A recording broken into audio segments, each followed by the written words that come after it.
वाल्म ने अपनी तलवार दुश्मन के गले में उतार दी, मगर सतर्कता में कमी न आने दी।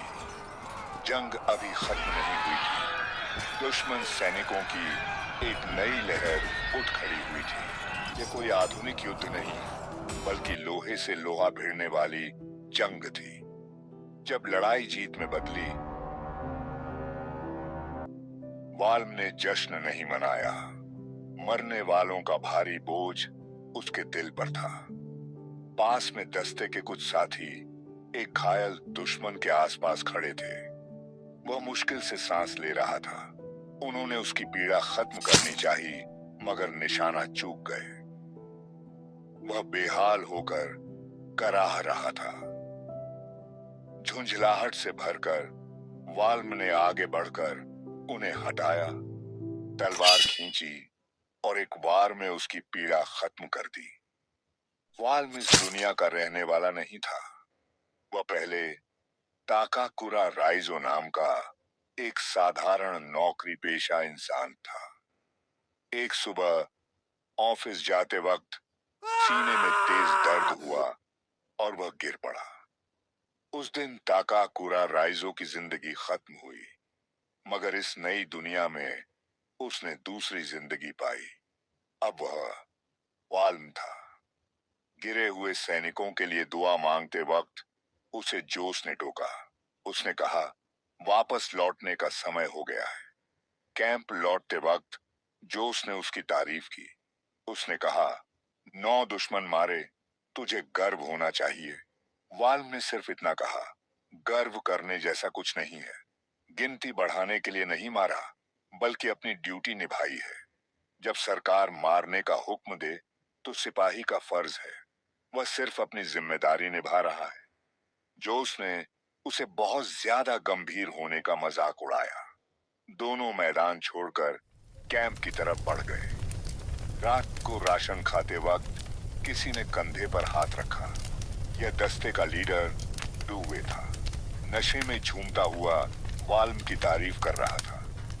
9 दुश्मन मार गिराए, मगर उसने दावा किया 15 मारकर वही जीता है।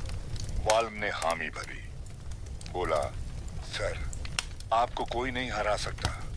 तभी किसी ने बीच में टोक दिया।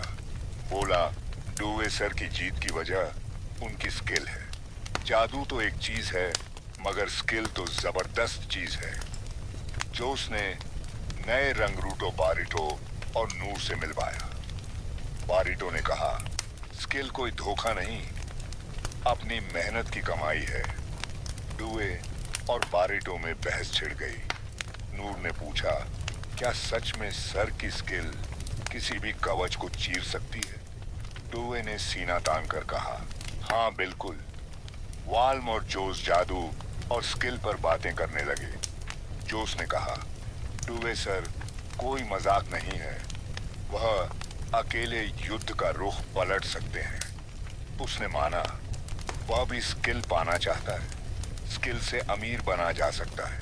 फिर उसने वाल्म से पूछा, मुफ्त में मिले तो क्या चुनेगा, जादू या स्किल? वाल्म ने घूंट भरकर कहा, मुफ्त में मिले तो जादू चुनूंगा। दोनों ने दस्ते के जादूगर की तरफ देखा। वाल्म ने कहा, जादू तो सपनों की चीज है। जोश ने मुस्कुराकर डुए को आवाज लगाई। बोला, सर, वाल्म को अब सपने आने लगे हैं। डुवे ने हैरान होकर पूछा, सिर में तो चोट नहीं लगी? यह वाल्म तो बदल गया है। वाल्म ने आंखें बंद कर ली और बातें अनसुनी कर दी। रात को डुवे गंभीर हो गया। उसने पूरे दस्ते से कहा, अब लगातार जंगें होंगी। कल से नया मुकाबला मायर्ड से होगा। आज की लड़ाई तो बस शुरुआत थी। असली टक्कर मायर्ड से। सारी फौजों को सरिया शहर में जमा होने का हुक्म मिला है। कल से हम फिर जंग के मैदान में होंगे। ये लड़ाई पहले से कहीं बड़ी होगी। डुवे ने सबको तैयार रहने को कहा। वाल्म को याद आया, जब वह नया भर्ती हुआ था, एक दुश्मन उसके सामने घुटनों पर गिरकर भीख मांग रहा था।